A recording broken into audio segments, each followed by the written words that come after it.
O Senhor esteja convosco. Ele está no meio de nós. Proclamação do Evangelho de Jesus Cristo segundo Marcos. Glória a vós, Senhor.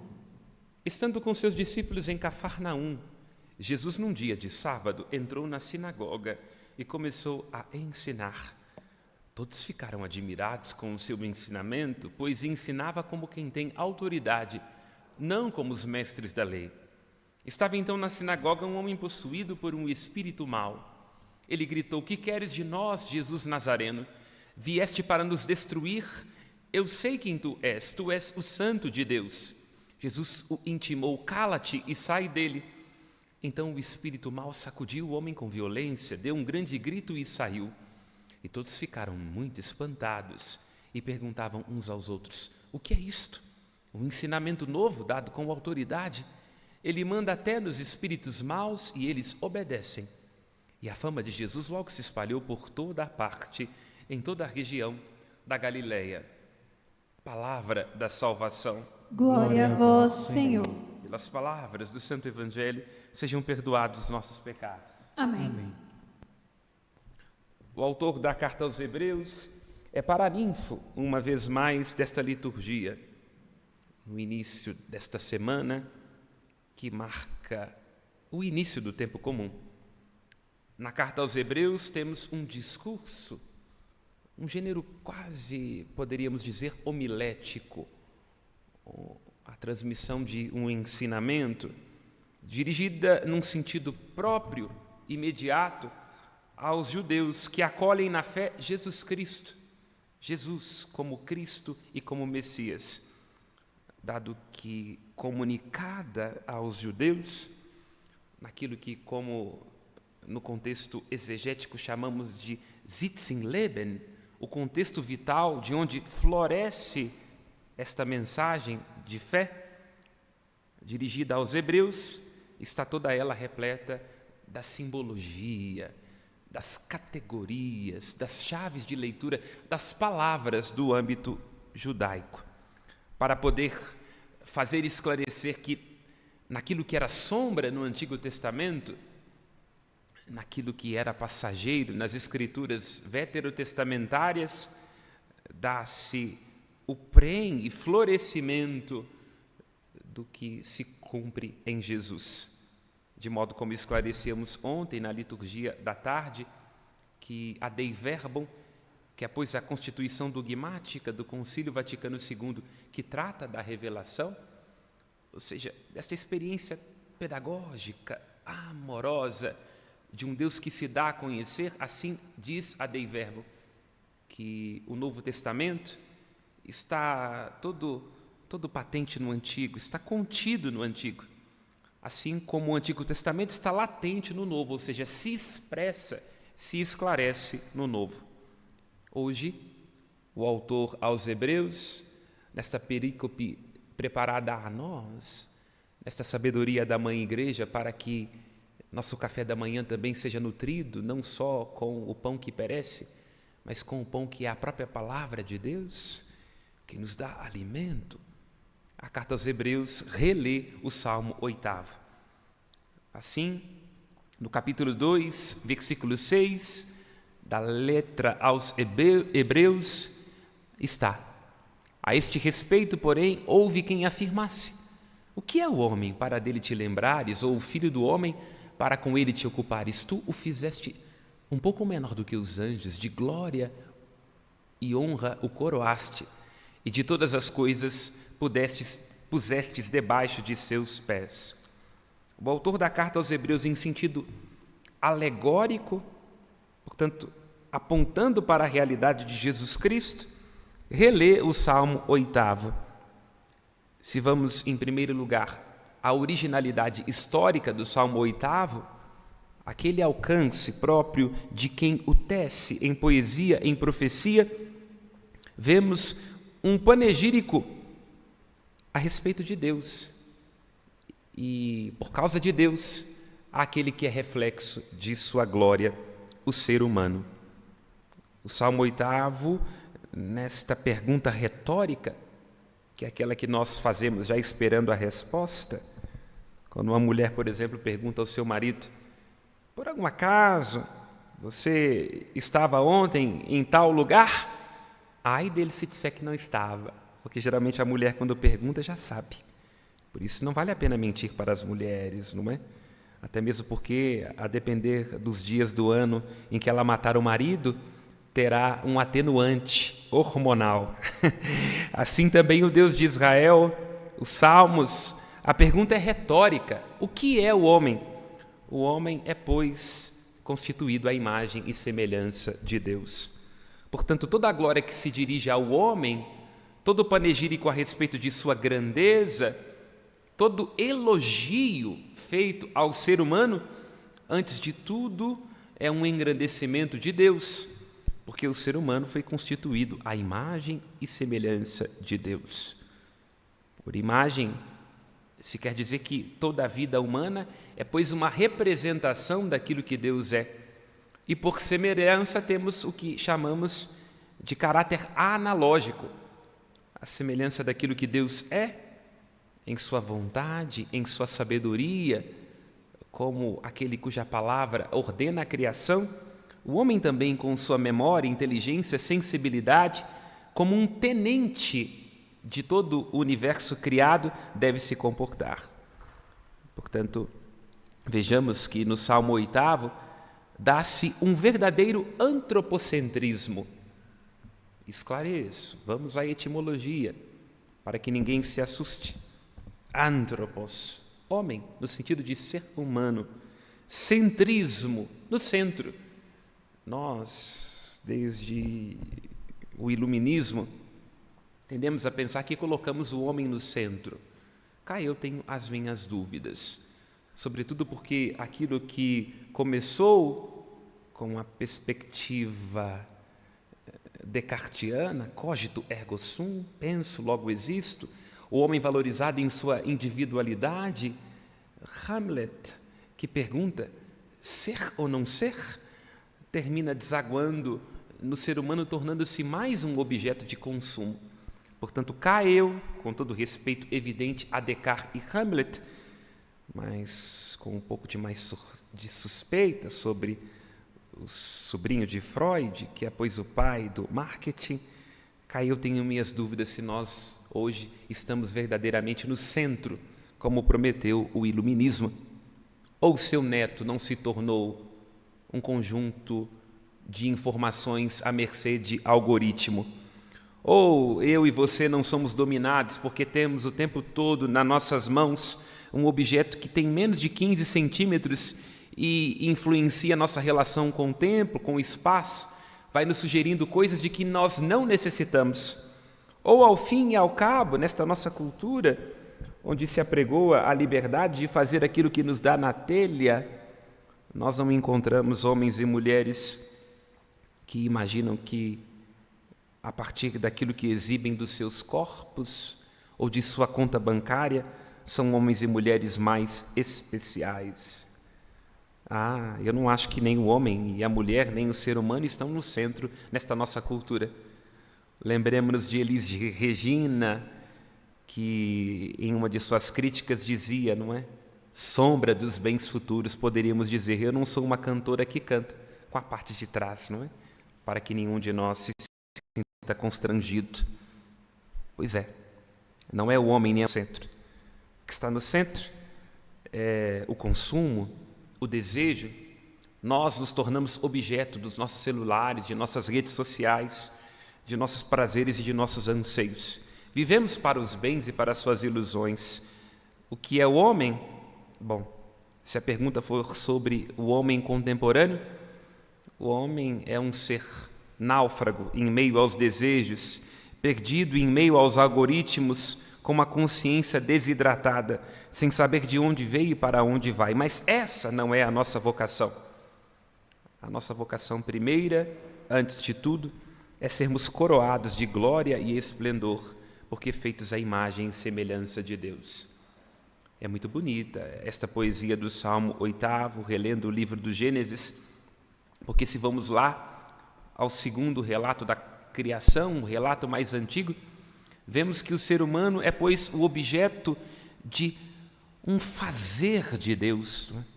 O homem é feito, o homem é criado, a mulher é construída, bará no hebraico, como de uma maneira delicada, próxima e íntima.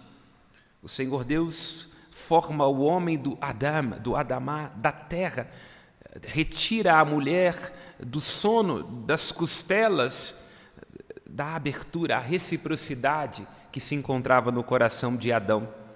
E assim, nessa atmosfera poética, neste enlace de desejo, de afeto, de abertura ao dom mais profundo da existência humana, que é o amor, o Senhor Deus constitui homem e mulher, lhes sopra nas narinas e lhes faz tornarem-se nefesh hayah, portanto, dentro de cada ser humano. No primeiro instante de existência, já há uma centelha divina. Aqui está a nossa dignidade. Nós não somos o que somos porque nos parecemos com a Virgínia, porque podemos comprar isso ou aquilo, porque vamos nos enriquecer apostando na Bet, mais uma dessas mentiras contemporâneas, destes vícios que nos tornam escravos. Não. Somos o que somos porque intimior homo habitat Deo. No interior de cada um de nós, como seres humanos, habita o próprio Deus. Oxalá a nossa vida resplandeça a Deus. O autor da carta aos Hebreus mira nos homens para atingir o verdadeiro homem, Jesus Cristo. Não obstante comece recorrendo ao Salmo 8º, tem a intenção de refletir quem é Jesus, este homem e Deus. E estamos esclarecendo na homilia de ontem, porque além do jubileu da misericórdia, estamos completando neste ano 1700 anos do Concílio de Nicéia, aquilo que nos foi legado pela tradição nestes artigos de fé. Continuamos hoje. Jesus é o homem, esclarece a carta aos Hebreus, capítulo 1, versículo 3, líamos ontem, que é o resplendor da glória e expressão da hipóstasis, do ser de Deus. É isso que nos esclarece o Concílio de Nicéia. O Deus em que cremos tem uma só ousia, uma só natureza, que se manifesta em três hipóstases, em três pessoas. Jesus vai dizer, no capítulo 14, versículo 3 do Evangelho de João, quem me vê, vê o Pai. É o que está aqui sendo afirmado em Nicéia e também na carta aos Hebreus. Ao vermos a hipóstasis, a pessoa do Cristo, vemos a expressão, o resplendor da ousia do próprio Deus. Agostinho, neste esforço tão complicado de nos ajudar a perceber o que é a Trindade, lembremos daquela clássica cena, ele no seu esforço filosófico de compreender a Trindade, atravessa a praia, em sua meditação, em seu solilóquio, vê uma criança que cava um buraco na praia e está pegando com um balde de água do mar, tentando colocar no buraco. E ele então, filósofo, pensador, esclarecido, pergunta à criança o que ela está fazendo. E ela diz, tentando colocar toda a água do mar no buraco. E Agostinho diz, mas isso é impossível. Ah, diz a criança, é mais fácil colocar toda a água do mar nesse buraco do que você entender o que é a Santíssima Trindade. Assim, nesta cena clássica da história de Santo Agostinho, vemos como é difícil compreender o que é esta Trindade. Tangenciamos por algum momento. Assim nos relega a tradição de Nicéia, Constantinopla, Calcedônia, sobretudo. No entanto, no limite deste seu esforço racional, Santo Agostinho diz que para entender a Trindade, por analogia, temos que compreender o que é a mente. O que é a mente humana? Essa coisa que a gente tem aí na nossa cabeça. Alguns têm menos, não é? Você conhece alguém aí no seu prédio, na igreja, que tem burrice ativa? Tem pessoas que não usam muito a mente, está entendendo? O cérebro vai sendo consumido pelos algoritmos.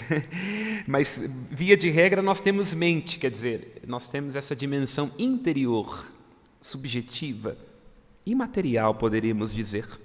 Agostinho diz, uma só é a essência, a natureza da mente. Mas a mente se manifesta como memória, inteligência e vontade.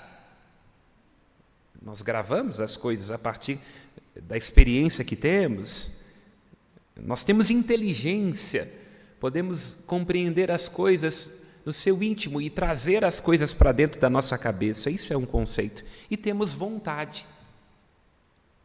Quer dizer, uma instância em nós, a partir daquilo que conhecemos, que nos empurra na direção do bem. Uma somente que se manifesta como memória, inteligência e vontade. Assim também acontece na Santíssima Trindade. O esforço da Igreja, estamos numa reflexão catequética, 1700 anos de Niceia, é de pegar um conceito greco-romano, que era o conceito do prosopon, que era, pois, aquela máscara que era usada no teatro. A máscara é esclarecida com a dimensão filosófica de hipóstases, pessoas.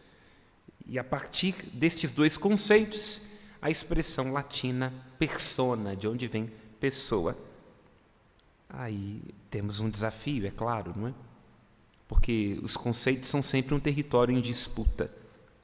Quando os padres conciliares da primeira hora da fé discerniram esta dimensão pessoal em Deus, eles tinham em vista uma compreensão ontológica, o que é o ser na sua essência, e entenderam pessoa numa perspectiva relacional. Vou explicar o que isso significa. Pensemos, quando um casal contrai as núpcias, eles são casal, marido e mulher. No exato momento em que surge o filho, a mulher gesta o filho, dá à luz o filho, surge o pai e a mãe. Está entendendo? Então, a pessoa do pai e da mãe existe em relação à pessoa do filho. Porque antes de ter um filho, não se pode dizer que há pai e mãe. No exato momento em que surge um filho, surge também um pai e uma mãe. Evidentemente, durante a adolescência, pais e mães neuróticos. Portanto, o conceito de pessoa, tal como se compreendia no início da Igreja, enfatizava-se a essência, aquilo que se é em si, e essa dimensão relacional. Hoje seria um pouco mais complicado. Os padres conciliares teriam um pouquinho mais de trabalho, porque à luz da psicologia, desta compreensão profunda do que nós somos, quando Freud esclarece que o eu não é senhor em sua morada, o conceito de pessoa se torna mais psicológico e mais funcional. Antes se enfatizava em relação a. Hoje, quando nós pensamos numa pessoa, tem muito mais ênfase à individualidade, à dimensão psíquica e funcional. Daria muito mais trabalho, certamente, aos padres da Igreja para assimilar a perspectiva freudiana. É por isso que costumo dizer, há muitos grupos que se julgam tradicionais, mas é uma tradição de anteontem. Se julgam tridentinos, conservadores, e que bom que seja assim. Na Igreja tem espaço para ser conservador, para rezar em latim, para usar véu e batina. O que não pode ter espaço na Igreja Católica é para os idiotas. Os padres conciliares liam filosofia, liam pensamento, e a partir do pensamento que lhes era contemporâneo, esclareciam a fé. Agora tem gente que parece que tem medo, como se ler Nietzsche, Freud, Feuerbach, Marx não pudesse ajudar a esclarecer a própria fé. Imaginemos se Santo Tomás de Aquino não tivesse sentado com Aristóteles, nós ainda hoje estaríamos limitados a uma compreensão filosófico-teológica. Nós não entenderíamos, por exemplo, o que é corpo, alma e espírito sem o ilemorfismo aristotélico. E nos lembremos, Aristóteles era pagão, pré-cristão e um pouco gnóstico. Santo Tomás de Aquino quase vai para a fogueira. Se ele fosse um pensador hoje, certamente, na Inquisição destes grupos que não vou citar, porque você já estava com saudade de eu dizer, não é? Não tenho dinheiro para pagar honorários advocatícios. Muitos grupos tradicionais hoje colocariam na fogueira Santo Tomás de Aquino. A fé pede inteligência. Temos que recorrer ao conhecimento contemporâneo para ali individuar aquilo em que cremos, sem medo, porque se é verdadeiro se esclarece. Assim insiste a carta aos Hebreus. Voltemos à dimensão bíblica. No versículo 10 se diz: Jesus é o autor e o consumador da fé. Ele leva à perfeição por seu sofrimento a salvação que iniciou. Autor da fé, porque temos que crer em Jesus Cristo, E a fé é, pois, um dom e uma resposta, vem através de Jesus e responde-se em nós como uma virtude, que o Senhor aumente a nossa fé, e ao mesmo tempo Ele é o consumador, porque toda a fé deságua em Jesus. E no versículo 11, portanto, Jesus, o santificador. Tanto Ele quanto os santificados são descendentes do mesmo ancestral. Por essa razão, Ele não se envergonha de chamar de irmãos, dizendo: anunciarei teu nome aos meus irmãos. E aqui vemos que se Jesus é consubstancial em pátria, se Ele é consubstancial à natureza do Pai, a mesma natureza, a mesma ousia, Ele também é consubstancial a nós, porque no Natal compreendemos que Ele assume nossa substância e nossa natureza. E eis aqui o mistério da fé. O que vier além disso não dá para a gente entender.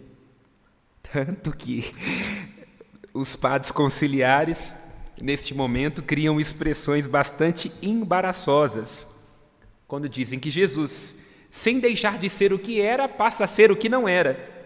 Unido sem se misturar, distinto sem se separar. Se você conseguir entender o que isso significa, você está melhor que Santo Agostinho. Não é para a gente entender no sentido de esgotar, é para a gente tangenciar.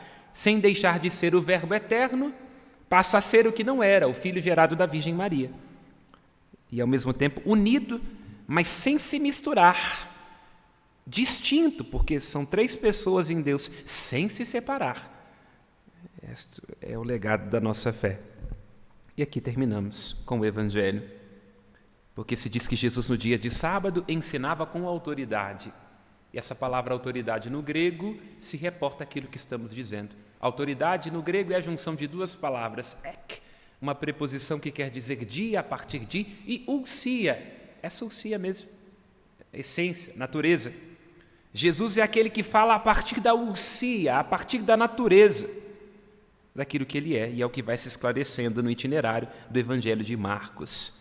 Por isso, os espíritos impuros, que são aqueles que declaram, os demônios também têm fé, lembra São Tiago. Tem gente que acha que é melhor porque sabe o catecismo da igreja, tem a doutrina decorada, porque vê o site do padre sei lá o quê. Até os diabos sabem disso, que é criatura mais inteligente do que as nossas sogras, eu digo, os diabos e as noras. Enfim, uma pessoa pode ser muito inteligente e ser o diabo. Os espíritos impuros têm grande inteligência e eles dizem o quê? Quem tu és o santo. E aí temos que ir à etimologia hebraica, porque santo no hebraico é kadosh, kodesh, quer dizer o separado, destacado.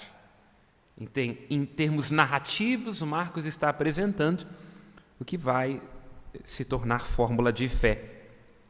Aquilo que Deus é, Ele é com uma natureza que é diferente de todo o criado, Ele é sobrenatural, o separado, destacado, o santo, porque tem uma ousia, uma autoridade diferente.